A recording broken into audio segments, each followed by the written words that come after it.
What's going on, everybody? It's Pat, and welcome back to another Drummer's Commentary, the series where I watch amazing drum performances, break them down a little bit for you. Now, be warned, this is not a regular react videos. I actually hate those. I'm not just gonna watch this and just make faces. I don't see a point in doing that, but this is not a drum lesson either. So when I feel it's appropriate, I'm gonna pause for a little bit, and then I'll talk about the song, the gear, things I notice about the music, the technique, but I'm gonna keep it light. So not a react video, not a drum lesson, somewhere in between. Perfect for people who maybe don't know much about music or drums, easily digestible, and an overall good time. All right, today is an absolute treat for me. I can't wait to show you this band. When I did the Leprous video a couple episodes back, a lot of people commented saying that they didn't know that band and they discovered it thanks to the video I did, so I'm trying to do the same for this band. They're a bit more well-known, they're huge, as far as I'm concerned, because I'm a prog guy, but a lot of people still don't know these guys, and they have to. This band scratches the Dream Theater itch like nobody else. They're kind of the next generation in prog metal or prog rock. They are HAKEN. We're gonna watch this. It's from a live show from their 10th anniversary tour. Love this band, but have never seen this video. Can't wait to see the drummer. It's gonna be awesome. Let's watch.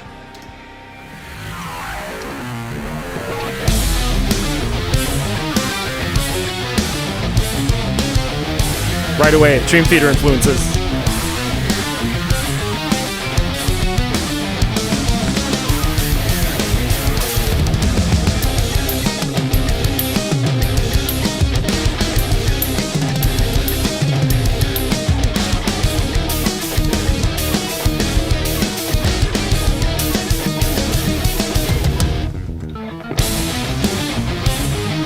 Right, we've heard the first sort of musical sentence or musical phrase. It's going to be hard to talk about technique, but basically you can see he holds his stick a little bit at the edge, like this, like Gavin Harrison, if you saw that episode. I also play like this. I always want to hold him like this, but as you know, as you're playing, your stick tends to sort of fall into this comfort zone, and you can see right where I'm paused right now that his stick is kind of at the same spot. Otherwise, plays traditional, not traditional, but he plays conventional standard grip, not like the other guys we've been watching a couple weeks back. You know, we're going to look at the gear and the cymbals and all that. This is right up my alley. This is the kind of setup I want to build for myself. 3 toms, a bunch of stacks, cymbals. Love it already. Just pay attention to the amount of cymbals, the sound, the stacks, all that stuff. It's awesome. Promise, I'll let you listen a little bit and then I'll find a good spot to interrupt.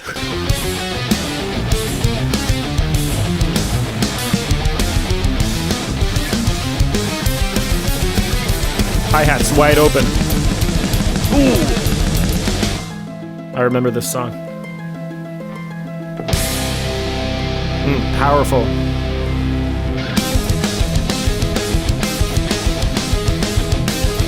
Oh, interesting. So he plays without shoes. A lot of drummers do that.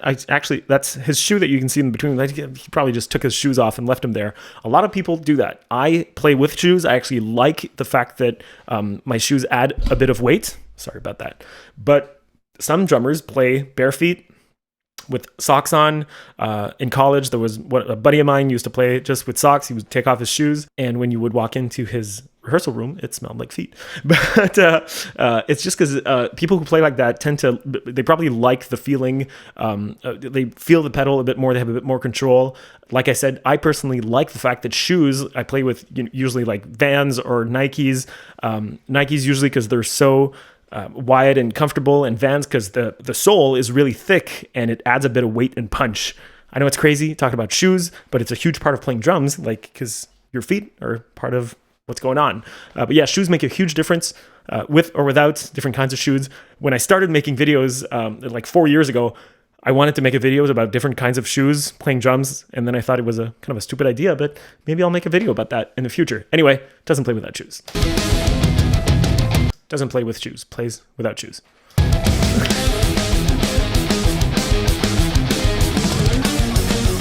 Love that cymbal.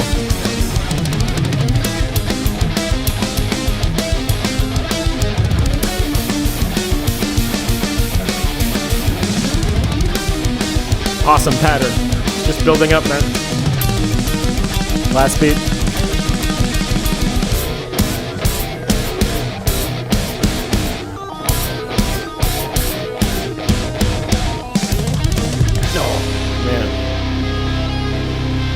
You'll notice a lot of his cymbals have holes in them. Makes the sound a bit trashier. Awesome cymbals. You see his stack, the splash. I always forget that the screen's right there, so look here.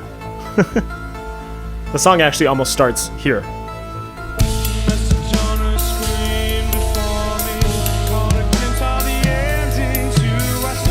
Beautiful. 7/4, I guess. 7/8, probably more 7/4. 1, 2, 3, 4, 5, 6, 7. 1, 2, 3, 4, 5, 6, 7. Keeping it super fluid, even though it's 7.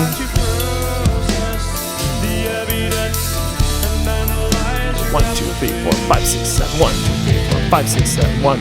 Oh, probably switched. What did I expect? It's prog metal. Huge chorus coming up. Not yet.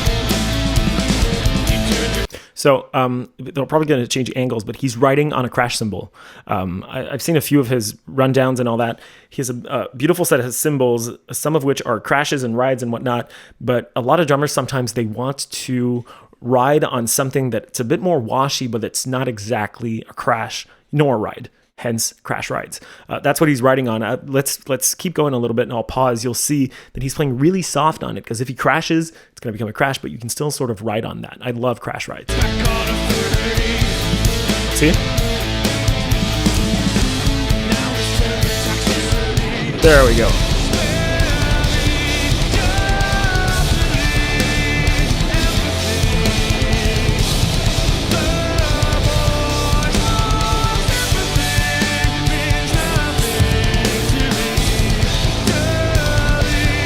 Must be so satisfying to play, man.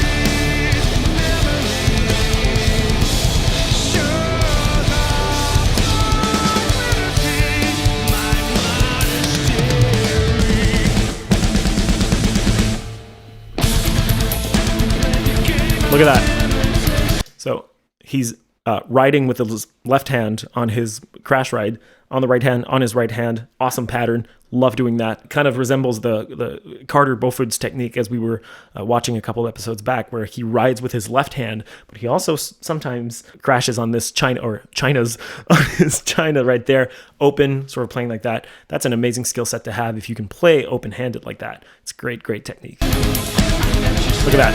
The feet are matching too, man. That's beautiful drumming.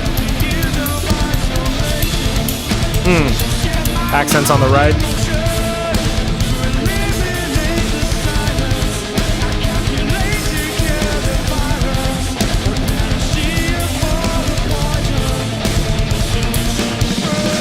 Ooh. Listen to that stack, man.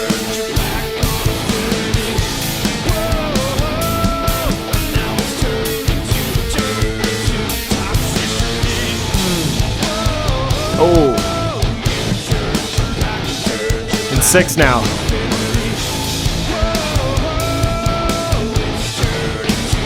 Chorus is coming back.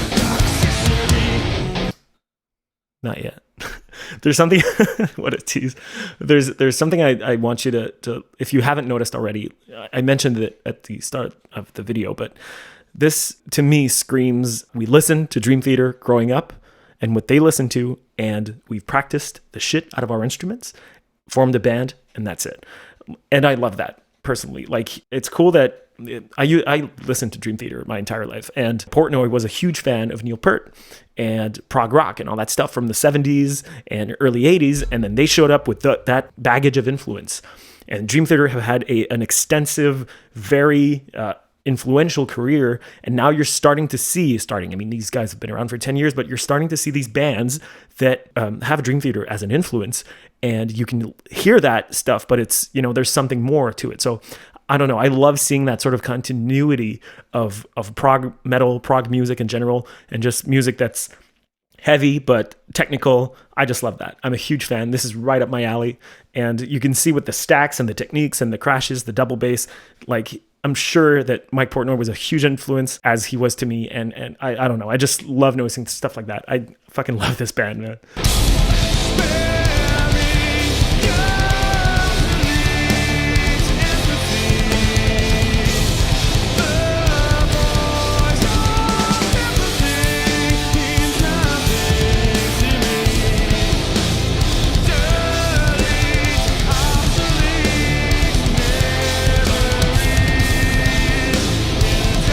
How tight is this guy, man? Ooh. Short and sweet. Is that it? Yeah, that's it, man. Dude, that was a short song. Of course, I found a way to make it into a 10-minute thing. But look, if you don't know HAKEN, you have to start listening to them. They just put out an album a couple weeks or months ago called Virus. Has nothing to do with what's going on, but it's a great band. Awesome album. They have a couple other albums. They're just as awesome. You have to start listening to this band if you don't know them. If you do, I hope you liked them as much as I did. I hope you liked this video. If you want to see more, you can subscribe. You can check out other Drummers commentary videos and other kinds of videos on my channel. I want to thank you so much for watching. I'll see you next time, guys. Bye.